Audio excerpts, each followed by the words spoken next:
Thank you for joining us today for a pipeline briefing. We have some national speakers as well as some speakers from North Dakota. They're going to share their experience with Keystone XL, TransCanada's first pipeline that goes through several states, including Nebraska, on the eastern part of our state. We are holding this briefing today for a couple reasons. First and foremost, several of our state and county elected officials are always asking questions about what they can and cannot regulate on the state and county level.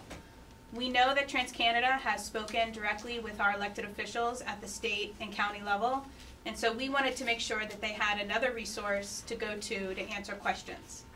And there's no question that Bold Nebraska, Sierra Club, and several of the groups that are working on this are biased. We don't think the pipeline's a good deal for the state. However, we have some experts here that also share our opinion that the pipeline is not a good deal for our state. And we thought it was important that our elected officials get the other side of the coin so you can make a balanced decision and pass some sound, common sense laws on both the county and state level. And we do understand that our governor this morning said he would not call a special session, or he doesn't agree with a special session happening for the pipeline.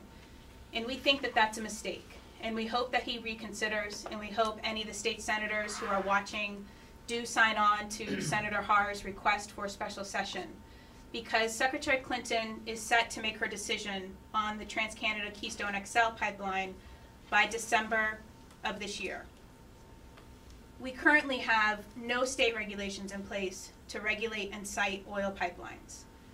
We legally are allowed to have state regulations and county level regulations to site and regulate oil pipelines. There seems to be some misconception that we're not allowed to. That was the main reason for our briefing today.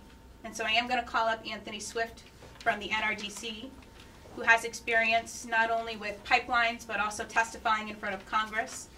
He will give about a 20-minute presentation, and then we have some landowners and first responders from North Dakota who will also come up here and kind of give an overview of what they saw with the 6-story high, I guess it wouldn't be called leak, a spurt of oil happening on the first pipeline, TransCanada's first pipeline. But Anthony Swift will come up first. He'll give a little bit more background on himself, and then he'll go into his presentation. Thanks so much, Jane, for the introduction. My name is Anthony Swift. I work for the Natural Resources Defense Council, their international program. I'm a policy analyst, and I work primarily on pipeline safety and energy matters, mainly surrounding Keystone XL. I should probably start by introducing the project that we're talking about, Keystone XL pipeline. It's a pipeline that's been proposed by TransCanada. It would start in Montana and make its way through Nebraska on its way to refineries in Houston. It's envisioned to move up to 830,000 barrels of a substance called diluted bitumen or raw tar sands. Now, this in itself requires a little bit more explanation as well. It is something that we haven't seen on our pipeline system until relatively recently.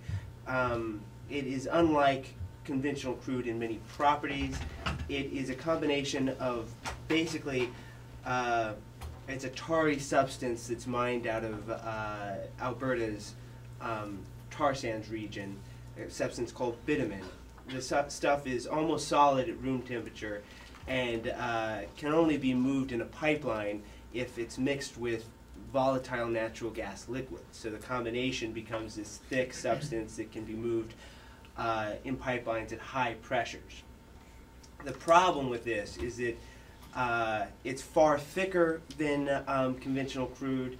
In fact, so thick that you need high pressures to move it through a pipeline, and the combination of the high pressure and thickness creates friction, which makes these pipelines run relatively hot. I mean, Keystone XL could run as high as 150 degrees Fahrenheit, which is significantly higher than most conventional crude pipelines.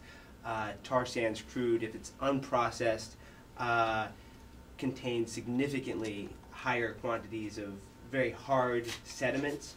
These sediments at high pressure can abrade the inside of pipelines, and it contains also acids and compounds that have been the cause of serious corrosion in refineries, which are, built to withstand significant corrosion.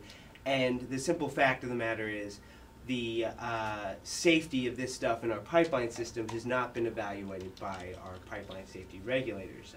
I was in a hearing in Congress in June in which our head pipeline safety regulator told Congress that that her administration had not studied the safety risks of diluted bitumen on pipelines, that it had not promulgated new regulations to deal with this particular substance, and that it had not been involved in the environmental review for Keystone XL.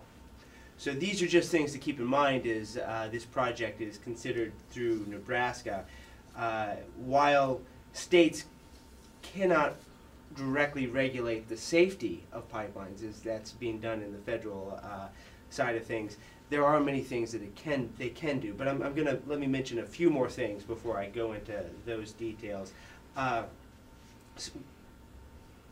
The corrosive characteristics of diluted bitumen are also suggested by the history of the pipelines that have moved it. I think I mentioned a little while ago that diluted bitumen hasn't been on our pipelines for very long. In 2000, we were importing less than 100,000 barrels of the stuff a day. Now in 2010, we're importing about 600,000 barrels. The pipelines that have been used to move it include Enbridge's Lakehead pipeline system.